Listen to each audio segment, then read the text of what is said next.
Good evening friends, how are you? Okay, तो हम Delhi police के लिए अपनी प्रिपरेशंस कर रहे थे और मिड हिस्ट्री की क्लासेस हमारी चल रही थी। ये हमारी 9th क्लास है। मिड हिस्ट्री के लिए हमारी 3rd क्लास है। तो मिड हिस्ट्री में हम पढ़ रहे थे भारत पर विदेशी मुस्लिम आक्रमण। मैंने आपको बताया था कि 3 विदेशी मुस्लिम आक्रमणकारी थे। सबसे पहले मोहम्मद बिन कासिम, उसके बाद आया महमूद गजनवी और उसके बाद मोहम्मद गोरी। तो हमने मोहम्मद बिन कासिम को पढ़ लिया था, उसके बाद हमने महमूद गजनवी को स्टडी किया था। आज हम स्टडी करेंगे मोहम्मद गोरी को। ठीक है, तो मोहम्मद गोरी के बारे में आज हम पढ़ेंगे।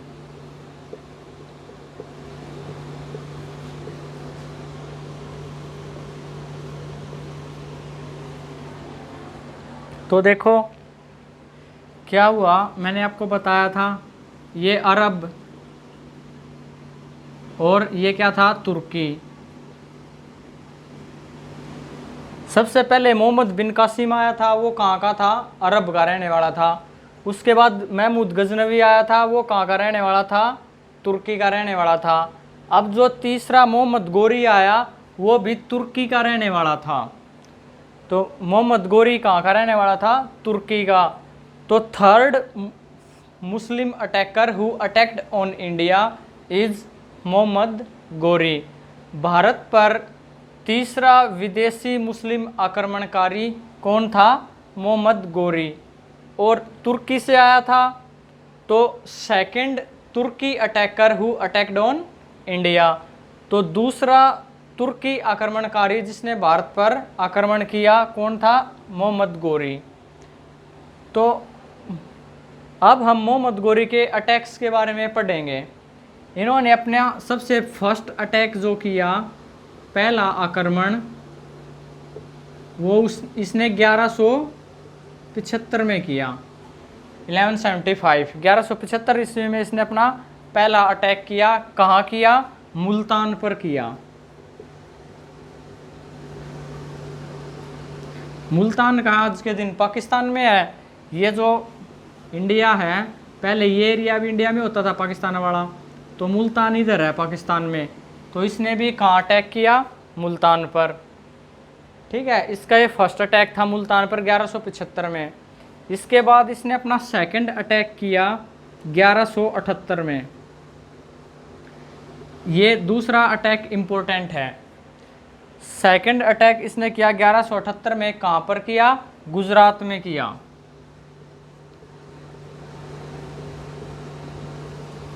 गुजरात पर इसने अटैक किया। इस टाइम पे यहाँ राजा कौन था, यहाँ राजा था भीम द्वितीय, भीम सेकंड। ठीक है, तो मोहम्मद गोरी ने 1175 में अपना दूसरा अटैक गुजरात पर किया, जहाँ का राजा था भीम द्वितीय, भीम सेकंड। तो भीम सेकंड ने मोहम्मद गोरी को हरा दिया। ठीक है, तो क्वेश्चन आता है मोहम्मद गोरी की भारत में पहली पराजय कौन सी थी, गुजरात में भीम सेकंड ने हराया था। क्वेश्चन ये भी आता है कि भीम द्वितीय ने मोहम्मद गोरी को कहाँ हराया था। इसको उसने हराया था आबू पर्वत के पास। आबू पर्वत पर इनकी लड़ाई हुई थी गुजरात में। तो आबू माउंटेन्स, आबू माउंटेन्स के ऊपर मोहम्मद गोरी को हराया था भीम द्वितीय ने। ठीक है, मोहम्मद गोरी का सेकंड अटैक गुजरात पर, वहाँ का राजा कौन था, भीम सेकंड। जो भीम था वो चालुक्य सोलंकी वंश का राजा था। चालुक्य सोलंकी वंश का राजा था। चालुक्य डायनेस्टी, चालुक्य सोलंकी डायनेस्टी का राजा था भीम सेकंड। इसने मोहम्मद गोरी को हरा दिया। ये मोहम्मद गोरी की पहली पराजय थी, first defeat of Mohammad Ghori. कहाँ पे, आबू पर्वत पर। बहुत बार क्वेश्चन आता है कहाँ पे हराया, आबू पर्वत पर। ठीक है, किसने हराया, भीम सेकंड ने। ठीक है, अब बात करते हैं इसके थर्ड अटैक की। तो जो इसने तीसरा अटैक किया, थर्ड और फोर्थ बहुत इंपॉर्टेंट है, बहुत बार आते हैं पेपर में। जो थर्ड अटैक किया वो 1191 में किया, जिसको बोलते हैं हम त्राइन का युद्ध, फर्स्ट बैटल ऑफ त्राइन।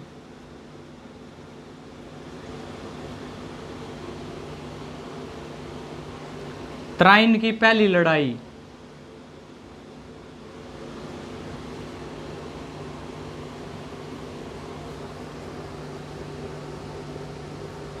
बहुत बार क्वेश्चन आता है त्राइन की पहली लड़ाई कब हुई। फर्स्ट बैटल ऑफ त्राइन 1191 में किस किस के बीच हुई? मोहम्मद गोरी और किसके बीच? पृथ्वीराज चौहान।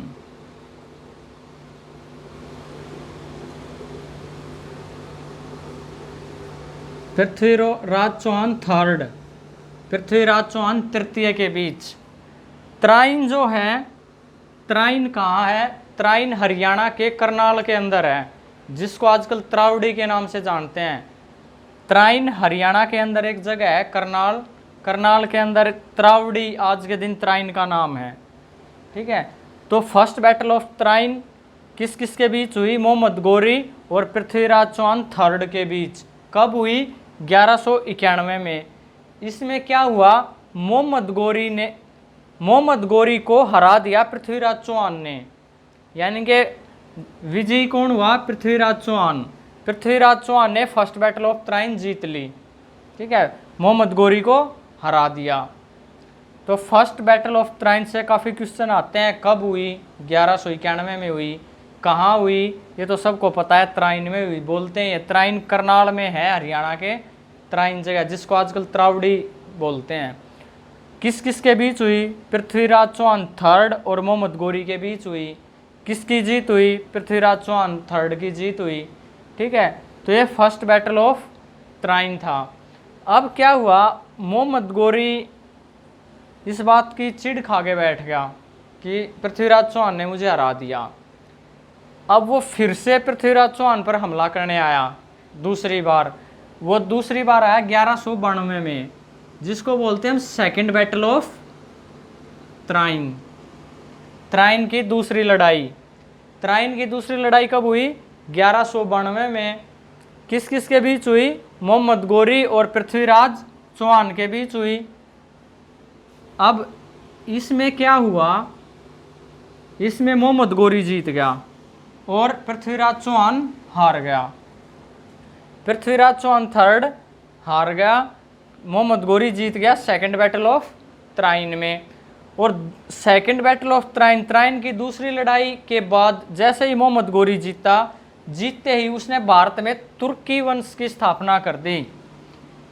जैसे ही मोहम्मद गोरी जीता, उसने भारत में तुर्की वंश की स्थापना कर दी, यानी कि तुर्किश डायनेस्टी। भारत में तुर्की वंश का संस्थापक किसे माना जाता है? मोहम्मद गोरी को। कब की तुर्की वंश की स्थापना? सेकंड बैटल ऑफ त्राइन के बाद। सेकंड बैटल ऑफ त्राइन 1192 में मोहम्मद गोरी और पृथ्वीराज चौहान तृतीय के बीच हुआ, जिसमें मोहम्मद गोरी जीत गया और उसने तुर्की वंश की स्थापना कर दी। क्योंकि मोहम्मद गोरी कहाँ का रहने वाला था? तुर्की का रहने वाला था, तो उसने तुर्की वंश की स्थापना कर दी। ठीक है, बहुत बार क्वेश्चन आता है भारत में तुर्की वंश की स्थापना कब हुई? त्राइन की दूसरी लड़ाई के बाद। किसने की? मोहम्मद गोरी ने की। किसको हरा कर की? पृथ्वीराज चौहान तृतीय को हरा कर की। अब क्या होता है? पृथ्वीराज चौहान की हार कैसे हुई, वो बड़ी इंपॉर्टेंट थी इसमें। पृथ्वीराज चौहान की हार का कारण क्या था? बहुत बार पेपर में पूछा जाता है। क्या होता है? एक राजा होता है जयचंद, राजा जयचंद। राजा जयचंद की एक पुत्री थी जिसका नाम था संयोगिता।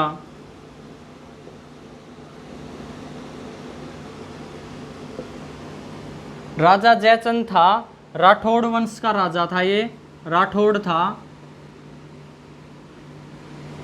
एक राठौड़ वंश का राजा था जिसका नाम था जयचंद।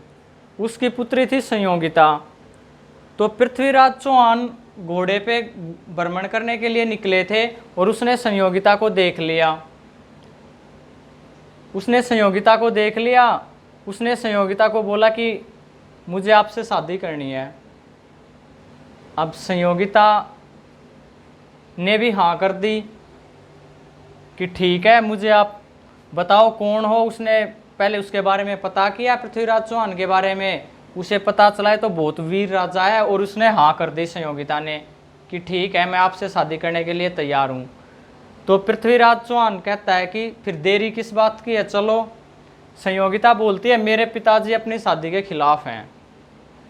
तो पृथ्वीराज चौहान बोलता है कि तुम्हारे पिताजी को मैं देख लूँगा, हरा दूंगा, तुझे जीत के ले जाऊँगा मैं। संयोगिता को ये बात मंजूर नहीं होती कि अपने पिता की वो हार देखे। वो बोली कि नहीं, लड़ाई करने की कोई ज़रूरत नहीं है, मैं ऐसे ही आपके साथ चल पड़ूंगी। तो संयोगिता पृथ्वीराज चौहान के साथ भागकर शादी कर ली, जो जयचंद को पसंद नहीं आई। तो जयचंद मोहम्मद गोरी के साथ मिल गया और पृथ्वीराज चौहान को हरा दिया। तो पृथ्वीराज चौहान की पत्नी का नाम क्या था? संयोगिता।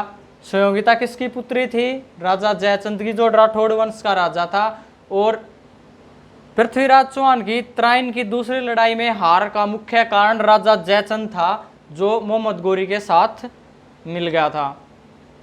ठीक है, इस वजह से पृथ्वीराज चौहान की हार हुई थी। राजा जयचंद ने मोहम्मद गोरी का साथ दिया था इस लड़ाई में, जो मेन रीजन था इसकी हार का। इसलिए हम अपनी देसी भाषा में बोलते हैं ना, जयचंद है, जयचंद गद्दारी की थी इसने पृथ्वीराज चौहान के साथ। ठीक है, तो जयचंद ने गद्दारी की थी, तब पृथ्वीराज चौहान आ रहा था। पृथ्वीराज चौहान के ऊपर अलग से एक क्लास लेंगे, यहाँ सिर्फ इतना ही ज़रूरी था इसके बारे में बताना। वो बता दिया कि संयोगिता से ज़बरदस्ती इसने शादी की थी जयचंद की मर्जी के खिलाफ, इसलिए जयचंद ने मोहम्मद गोरी का साथ दिया और पृथ्वीराज चौहान हार गया। ठीक है, अब ये तो उसका चौथा आक्रमण था मोहम्मद गोरी का। इसके बाद होता है फिफ्थ अटैक, पांचवा।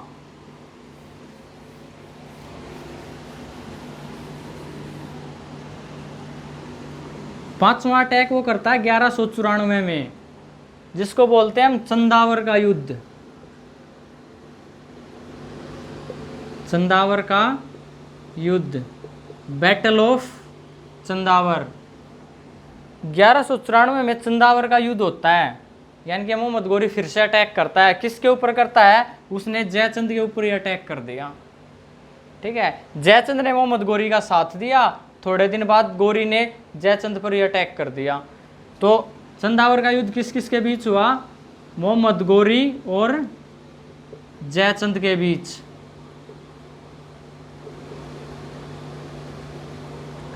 अब क्या होता है, इस युद्ध में मोहम्मद गोरी जयचंद को हरा देता है और मोहम्मद गोरी जीत जाता है। ठीक है, 1194 में उसने अपना पांचवा अटैक किया, जिसे चंदावर का युद्ध कहते हैं। बहुत बार क्वेश्चन आता है चंदावर का युद्ध कब हुआ? 1194 में। किस किस के बीच हुआ? मोहम्मद गोरी और जयचंद के बीच हुआ। जयचंद इसमें हार गया, मोहम्मद गोरी जीत गया। पहले तो मोहम्मद गोरी ने जयचंद की सहायता से पृथ्वीराज चौहान को हरा दिया। अब इसके मोहम्मद गोरी के ने जयचंद के साथ ही धोखा कर दिया और इसके ऊपर अटैक कर दिया और इसको हरा दिया चंदावर के युद्ध में। ठीक है, अब क्या होता है, 1206 में, 1206 के अंदर मोहम्मद गोरी की मौत हो जाती है। 1206 में मोहम्मद गोरी भारत के अंदर ही, भारत में ही 1206 में मोहम्मद गोरी की मौत हो जाती है। ठीक है, तो इसके साथ एक आदमी आया था मोहम्मद गोरी के साथ, जिसका नाम था कुतुबुद्दीन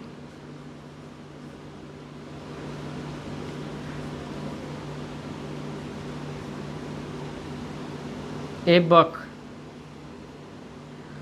तो कुतुबुद्दीन ऐबक इसके साथ आया था, जो कौन था? इसका दास था। कुतुबुद्दीन ऐबक मोहम्मद गोरी का दास था। 1206 में मोहम्मद गोरी की मौत होगी। मोहम्मद गोरी के साथ एक आदमी रहता था जिसका नाम था कुतुबुद्दीन ऐबक, जो इसका दास था मोहम्मद गोरी का। अब जैसे ही 1206 में मोहम्मद गोरी की मौत होती है तो कुतुबुद्दीन ऐबक राजा बन जाता है, जो इसका दास है, और फिर वो दिल्ली सल्तनत की स्थापना कर देता है। दिल्ली में दिल्ली सल्तनत। तो दिल्ली सल्तनत काफ़ी लंबी चली, 1206 से लेकर लगभग 1526 तक, 300 से भी ज़्यादा साल तक ये चली। ये अगली क्लास में हम स्टार्ट करेंगे दिल्ली सल्तनत। तो भारत पर विदेशी मुस्लिम आक्रमण, ये हमारा टॉपिक कंप्लीट हो गया।